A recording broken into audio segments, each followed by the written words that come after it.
Buenas noches, hermanos.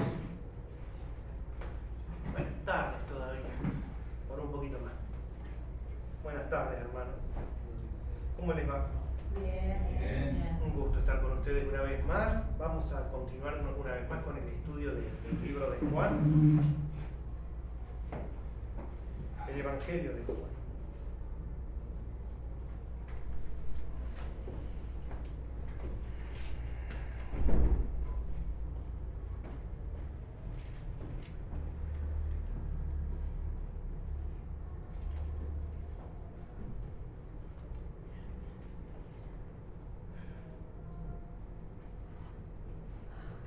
Vamos desde el capítulo 13, versículo 21.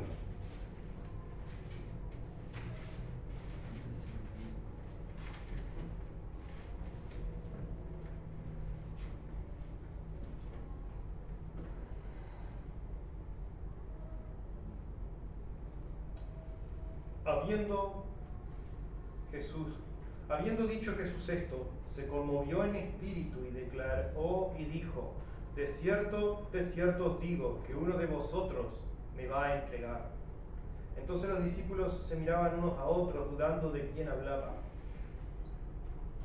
Y uno de sus discípulos, al cual Jesús amaba, estaba recostado al lado de Jesús. A este pues hizo señas Simón Pedro para que preguntase quién era aquel de quien hablaba. Él entonces, recostado cerca del pecho de Jesús, le dijo: Señor, ¿quién es?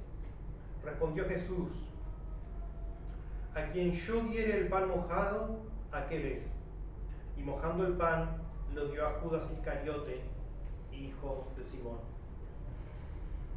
Y después del bocado, Satanás entró en él. Entonces Jesús le dijo: lo que vas a hacer, hazlo más pronto. Pero ninguno de los que estaban a la mesa entendió por qué le dijo esto. Porque algunos pensaban, puesto que Judas tenía la bolsa, que Jesús le decía: compra lo que necesitamos para la fiesta, o que diese algo a los pobres. Cuando él pues hubo tomado el bocado, y luego salió, y era ya de noche.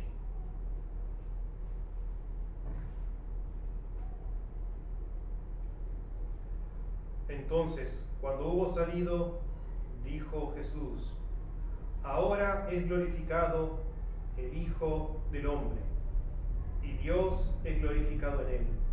Y si Dios es glorificado en él, Dios también le glorificará en sí mismo, y enseguida le glorificará. Hijitos, aún estaré con vosotros un poco. Me buscaréis, pero como dije a los judíos, así os digo a vosotros: a donde yo voy, vosotros no podéis ir. Un mandamiento nuevo os doy, que os améis unos a otros, como yo os he amado, que también os améis unos a otros. En esto conocerán todos que sois mis discípulos, si tuviereis amor los unos con los otros. Vamos a orar.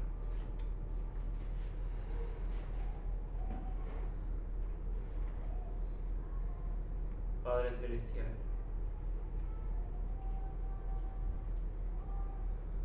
gloria a ti en esta tarde, gloria a ti que nos has puesto aquí para que escuchemos este mensaje que has preservado durante los siglos. Que tu Espíritu, Señor, hable a nuestros corazones y nos inspire para entender el mensaje que tú has guardado para nosotros. Dame sabiduría, Señor, para instruir, y que tu Espíritu more en nuestros corazones, en el nombre de Jesús. Amén. Bien. En la clase anterior vimos una escena muy famosa, archiconocida, el lavatorio de los pies. Jesús lava los pies de sus discípulos, los purifica para prepararlos para lo que iba a acontecer.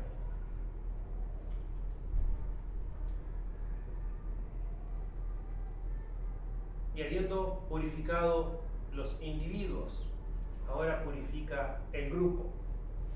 Verás, es el momento de deshacerse de Judas. Judas, que había sido uno de los discípulos del Señor. Judas, que había sido elegido como uno de los 12 apóstoles. Judas, que los había acompañado, había sido confiado con la bolsa del dinero y había estado acompañando al Señor por mucho tiempo y sido testigo de todas las cosas que había hecho y todo lo que había enseñado. Judas era un traidor. Y todo lo que había pasado hasta ahora no había cambiado lo que sentía, lo que pensaba.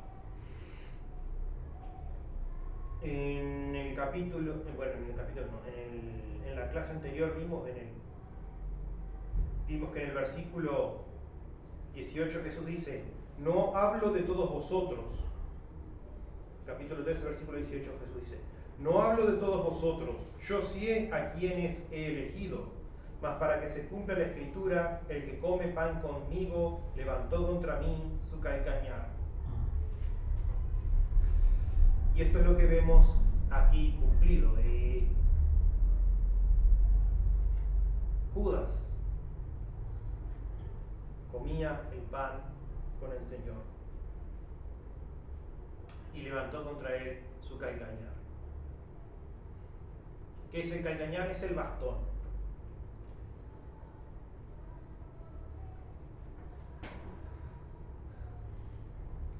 Los bastones son muy buenos para caminar, para apoyarte, sobre todo si tenés que caminar por terreno desnivelado. Y recordemos que Judea era una región montañosa.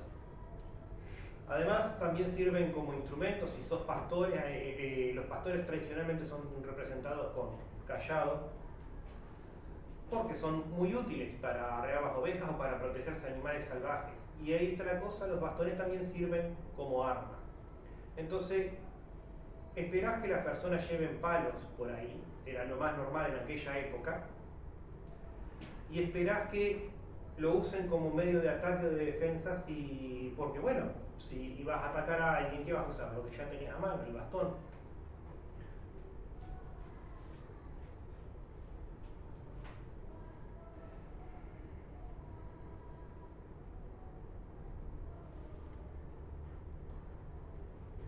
Entonces esta imagen de él levantó contra mí su bastón, muy común para una figura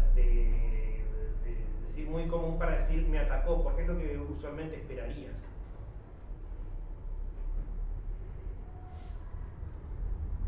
Hoy en día diríamos me agarró a trompadas. ¿Por qué? Porque la gente ya no va por ahí por las calles con bastones. Es más común, sobre todo ahora que tenemos autos, que andemos con las manos libres. Entonces, si alguien se agarra a peleas, va a ser con los puños. En aquella época uno esperaría que una pelea fuese a bastonazos.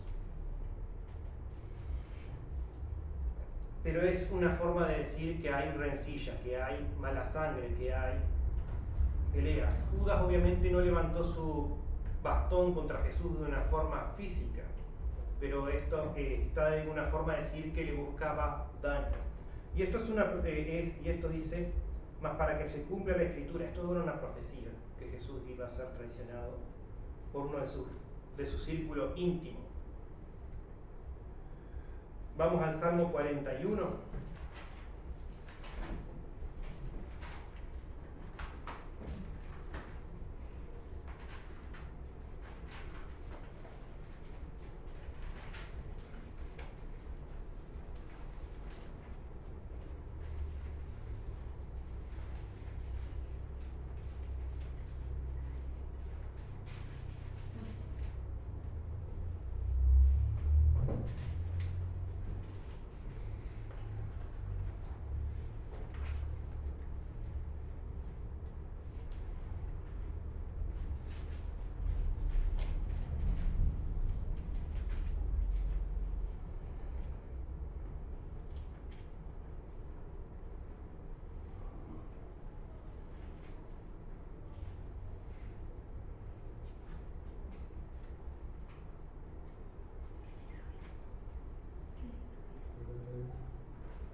Salmo 41 dice en el versículo 9: aún el hombre de mi paz en quien yo confiaba, el que de mi pan comía, alzó contra mí el calcañar.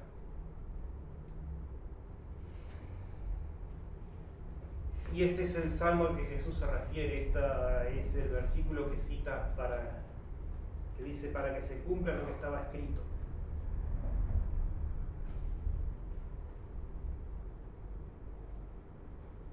El hombre de mi paz en quien yo confiaba, es decir, una persona en quien yo tenía plena confianza, alguien con quien el hombre de mi paz, alguien con quien me sentía seguro, que de mi pan comía, alzó contra mí el calcañar. Y esto de que de mi pan comía tiene un montón de simbolismo que de nuevo también se pierde hoy en día.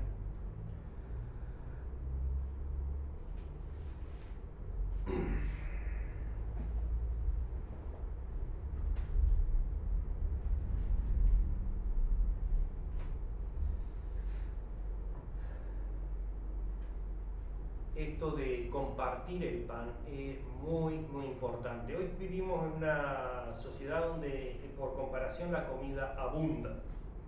Y aquello que tenemos abundancia, tenemos menos cuidado, devaluamos, tomamos por sentado. Pero acá vivimos una sociedad donde la comida no estaba asegurada, donde siempre que había que guardar para los años de vacas flacas, porque incluso si habías tenido una cosecha abundante no había garantía alguna de que el año que viene tuvieras para comer. O sea, guardar, ahorrar, era muy importante. Entonces, la gente no compartía la comida a la ligera.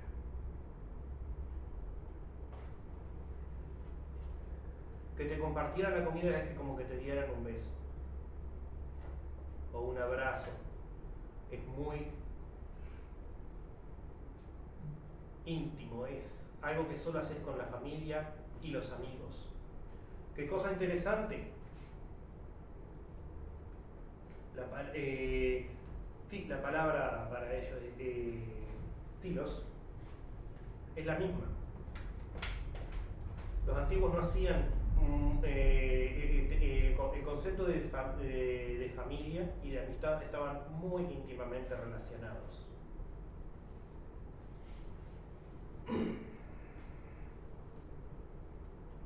Al punto que la Biblia usa la misma palabra, fileo, para describir el amor de un padre por sus hijos.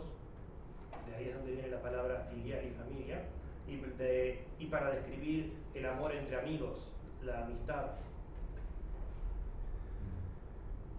En otras palabras, en esta época, ¿qué es un amigo? Un amigo es alguien que tú ves como si fuera parte de tu familia, aunque no compartas sangre.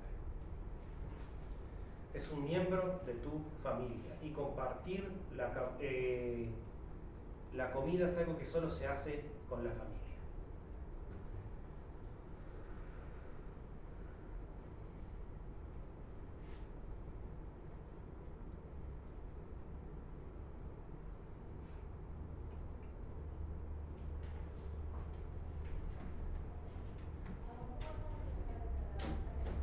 Es algo que también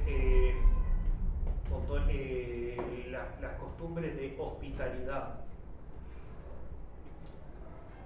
Traicionar la hospitalidad era uno de los crímenes más horribles que se podían hacer. Tanto en el Antiguo Testamento como en todas las civilizaciones de aquella época tienen historias acerca de esto, pero cuando alguien te invita a su casa y comparte de ti tu comida, si tú traicionabas esa confianza, era una de las peores traiciones que se podía ver, era uno de los crímenes más horribles que podían acometer.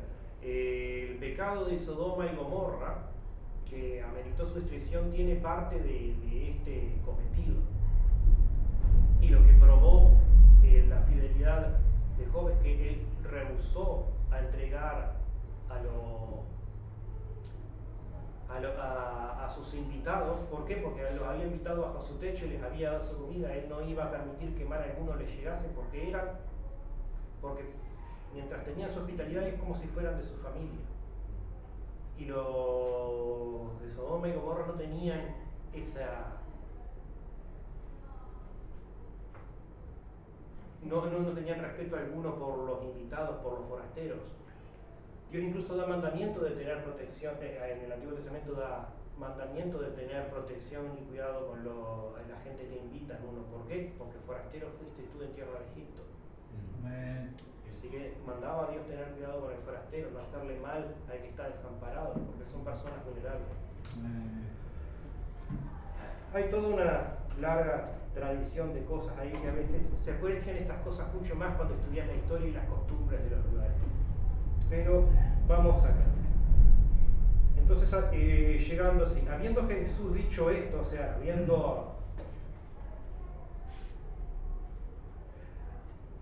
es más, si vamos unos pasos atrás, dice, desde ahora lo digo antes de que suceda, para que cuando suceda creáis que yo soy. De cierto os digo, el que me recibe, al que yo enviare, me recibe a mí, y el que a mí recibe al que me envió. Recibir a alguien extraño en tu casa no es algo que haces a la ligera.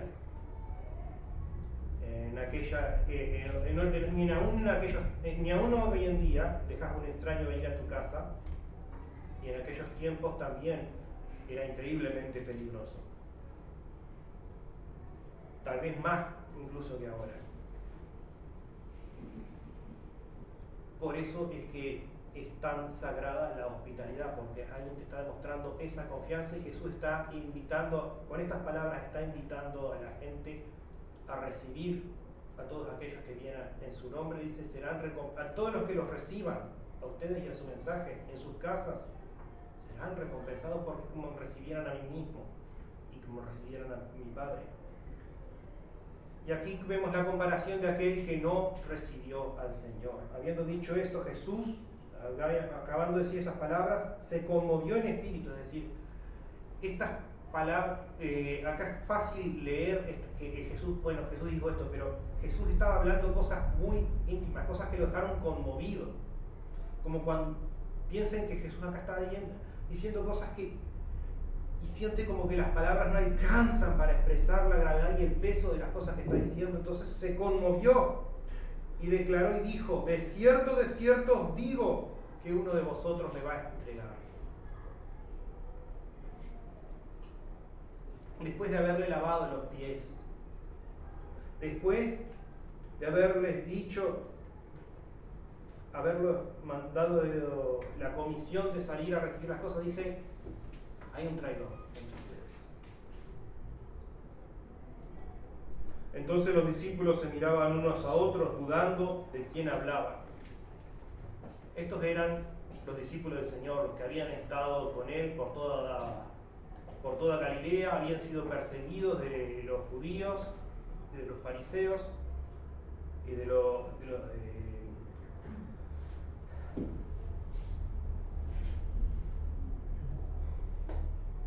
en estos momentos estaban a las escondidas, escondiéndose de la multitud, reuniéndose en secreto. Debemos entender que estas personas confiaban mucho los unos en los otros. Y acaba el Señor de decir, hay uno entre vosotros que es traidor. Ahora sabemos que Judas fue el traidor, pero tenemos el beneficio de la retrospectiva, ellos no. La traición nunca viene de las personas que te lo esperan.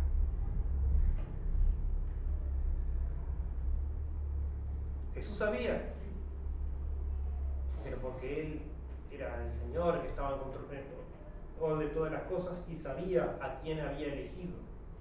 Pero dice, ellos no tenían idea de quién podía ser. Y uno de los discípulos al cual Jesús amaba estaba recostado al lado de Jesús. A este pues hizo señas Simón Pedro para que preguntase quién era aquel de quien hablaba. Él entonces, recostado cerca del pecho de Jesús, le dijo, Señor, ¿quién es? Respondió Jesús, a quien yo dijere el pan mojado, aquel es. Y mojando el pan, lo dio a Judas Iscariote, hijo de Simón.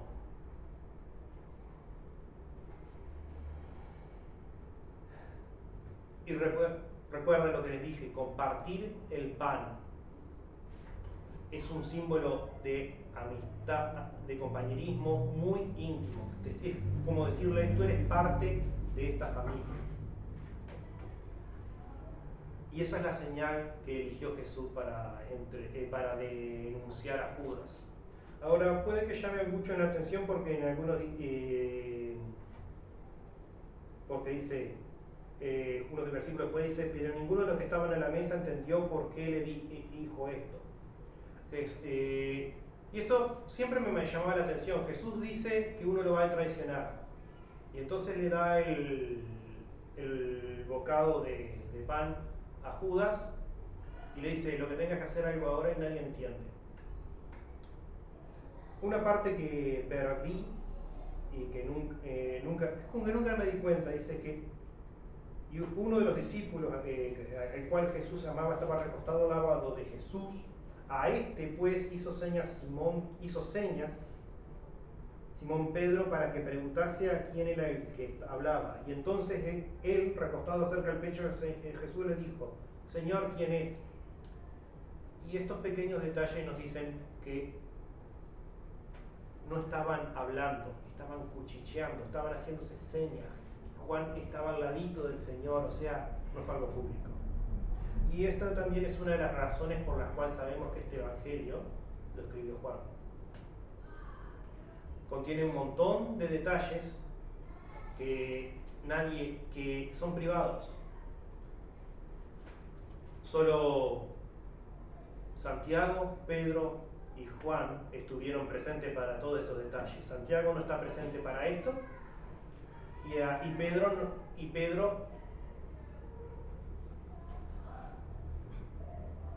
Pedro aparece, Simón Pedro aparece identificado por nombre, pero el evangelista a menudo se refiere a este tercer discípulo como el discípulo amado. Bueno, solo queda uno. Porque más adelante, en otro versículo de similares características, al final del libro, ese discípulo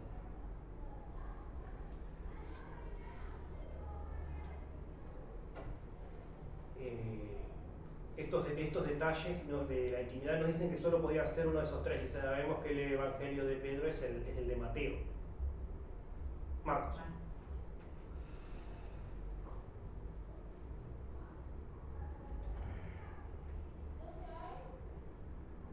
Cosas como esta nos dicen que él fue el autor de este evangelio.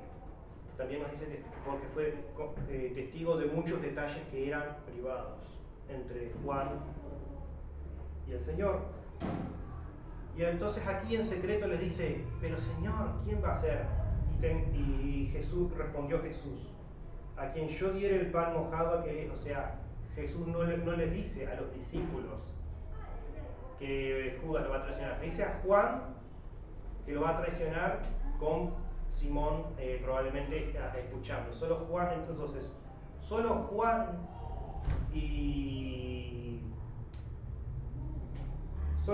y Pedro entendieron lo que estaba pasando acá. El resto de los discípulos solo vieron que Jesús estaba compartiendo el pan con Judas. Probablemente esto tampoco es una señal fuera del ordinario. Como dije, compartir el pan es algo íntimo. Jesús probablemente estaba compartiendo pan con todos sus discípulos. Simplemente le indica a Juan, al que le dé yo este pan, ese es el que me va a traicionar. Sería raro si de repente en medio de la nada Jesús le diera a Judas un pedazo de pan, eso llamaría la atención. Pero eso en realidad era una costumbre que uno compartía, como dijimos, con compañeros íntimos, que eran como de la familia. Y nos dice, dice, versículo 27, y después del bocado, Satanás entró en él. Entonces Jesús le dijo, lo que vas a hacer, hazlo más pronto.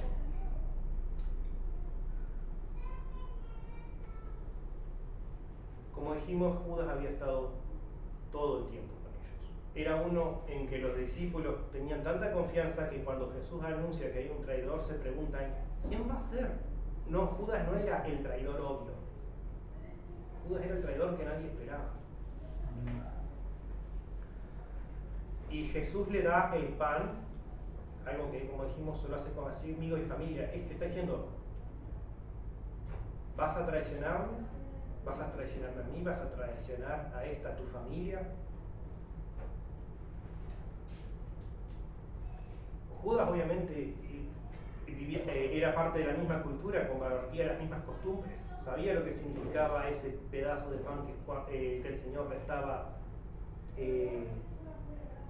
convidando. Y nos dice, y después del bocado, Satanás entró en él. Después del bocado. Esto nos dice que tampoco fue evidente tampoco Judas estaba completamente convencido de lo que iba a hacer. Cuando uno hace cosas malas, la conciencia no lo deja tranquilo.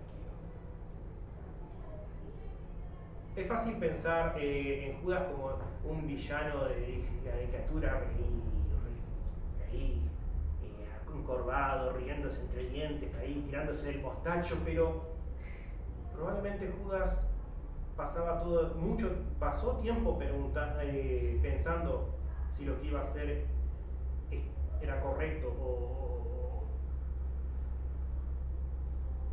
Judas debió tener dudas. El problema es que no dejó que su conciencia ganara. Esa es la realidad. La gente mala no está convencida de voy a salir hoy a hacer cosas malas. No. Toma decisiones de las que no está seguro. Tiene momentos de debilidad, pero esos momentos de debilidad siempre ganan. Jesús le dio a Judas un último recordatorio. Ahí tenía la oportunidad para echarse atrás, para arrepentirse de todo lo que tenía planeado hacer.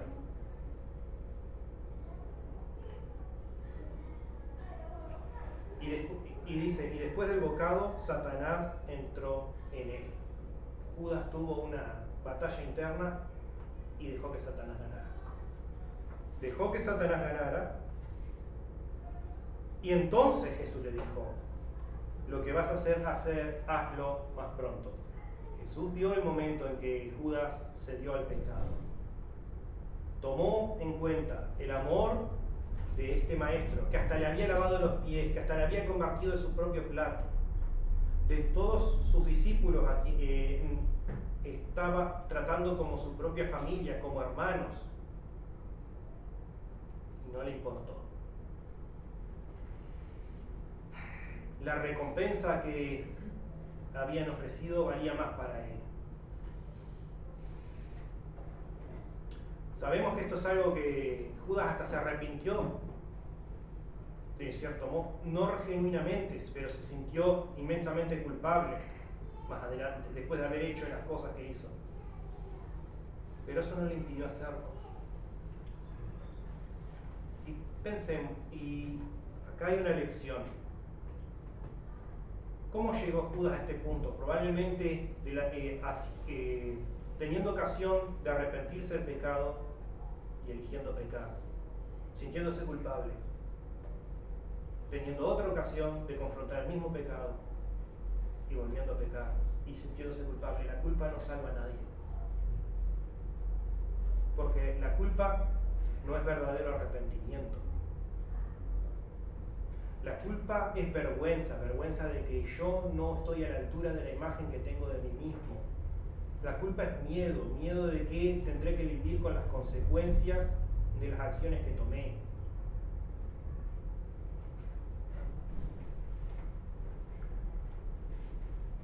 El arrepentimiento es cambio. Jesús siempre decía, arrepiéntete y no peques más. Bueno. Y toda la Biblia está llena del mensaje del poder transformativo del Espíritu en nosotros y que obra a través del arrepentimiento.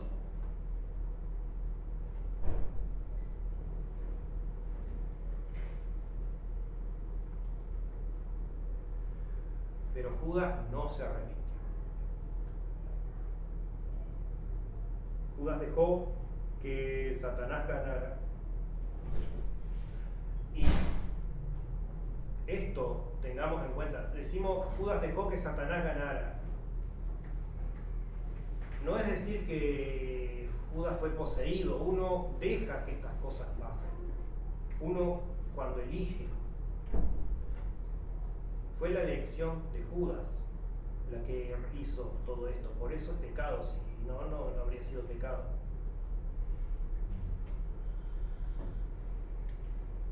Y bueno, nos dice, pero ninguno de los que estaban a la mesa entendió por qué dijo esto. Porque algunos pensaban, puesto que Judas tenía la bolsa, que Jesús le decía, compra lo que necesitamos para la fiesta, o que diese algo a los pobres. Cuando él, pues, hubo tomado el bocado, luego salió y era ya de noche.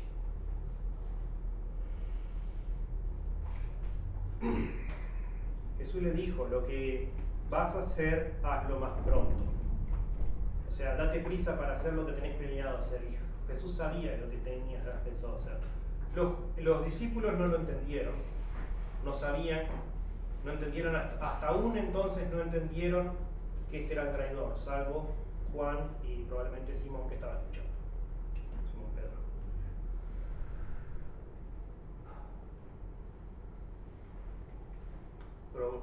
Probablemente Judas tenía planeado pasar la noche con el Señor y después, cuando todos se despidieran, irse en secreto, escurrirse e ir a buscar, ir a entregar al Señor. Jesús le dice, andate ahora mismo, le da una excusa para poder ir a hacer lo que necesita hacer. ¿Por qué motivo? Bueno, porque Judas no era digno de estar presente para lo que iba a pasar a continuación. Lo vamos a ver en más detalle en la clase que viene, pero es en la instauración de un nuevo mandamiento. Amaos los unos a los otros. Judas había demostrado por última vez que no había amor en su corazón. Habría amor por el dinero o cualquier cosa, lo que sea que lo hubiera llevado a traicionar al Señor, importaba para Judas más que el amor de los unos por los otros. Traicionó al Señor sabiendo que lo iban a matar, sabiendo el dolor que iba a causar a los demás discípulos que eran, recuerdo, amigos íntimos que confiaban plenamente en él. Y no le importó. Y si le importó, si ese momento de vacilación hasta que entró Satanás es una singularidad que tenía algo, obviamente no le importó lo suficiente para hacer lo que él le convenía.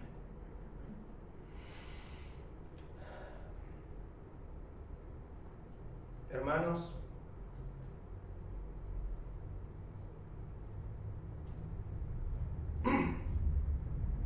el amor es increíblemente importante en la vida. El amor puede mantenernos alejados del pecado. Porque si pensáramos en el daño que hacemos al Señor con nuestros pecados, nos dicen, no haríamos esas cosas. Y a veces eso resulta muy abstracto de pensar, pero el Señor tenía una solución para eso. Él siempre veía el amor de Dios a Dios y el amor por el prójimo como íntimamente interconectados el uno por el otro. Tal vez no sea difícil pensar en cómo nuestras acciones afectan a Dios, pero sí podemos ver cómo nuestras acciones afectan a nuestros seres humanos, a nuestros semejantes. Y si ignoramos esa reflexión, también ignoraremos cómo nuestro pecado, nunca aprenderemos cómo nuestros pecados afectan a Dios, pero es en la misma venia. Tenemos que pensar cómo nuestras acciones afectan a los demás. Hoy en día el mundo hay mucho libertinaje porque la gente dice, ¿y qué pasa si yo quiero hacer esto o vivir de esta manera mientras no moleste a nadie? ¿No molesta a nadie? ¿Realmente puedes decir que no molesta a nadie? ¿Que no estás haciendo daño a los demás?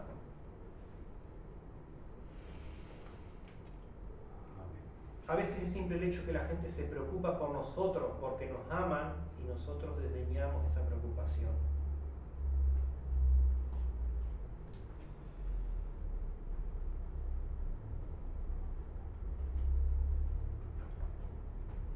¿Qué te metes? ¿Qué te importa?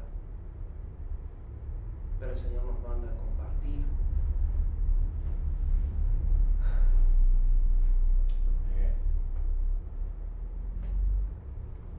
Cuando cargamos nuestros pecados en secretos y nos destruyen y resulta evidente a todos los demás que andamos mal,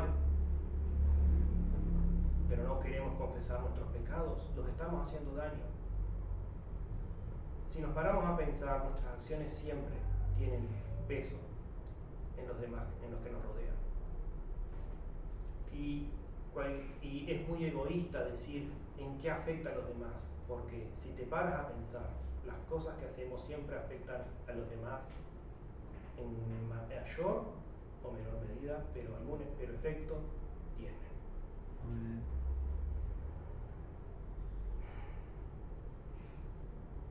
Vamos a orar. Padre Celestial, te pido que estés con nosotros. Te pido que tu Espíritu esté con nosotros y ese amor que tú nos das more en nuestros corazones. Porque el amor no nos dejará entregarnos al pecado. El amor nos motivará a sostener esta comunidad fuerte. Rogamos, Señor, que tú obres en nuestras vidas y siempre tengamos presente en nuestras vidas cómo nuestras acciones afectan a nuestros semejantes, a nuestros hermanos, a quienes decimos amar.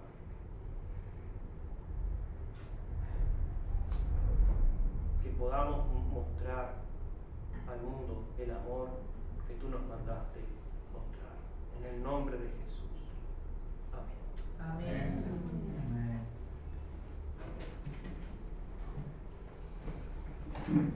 Amén. Gracias, hermano. Muy bien, hermanos, qué tremendo, ¿no?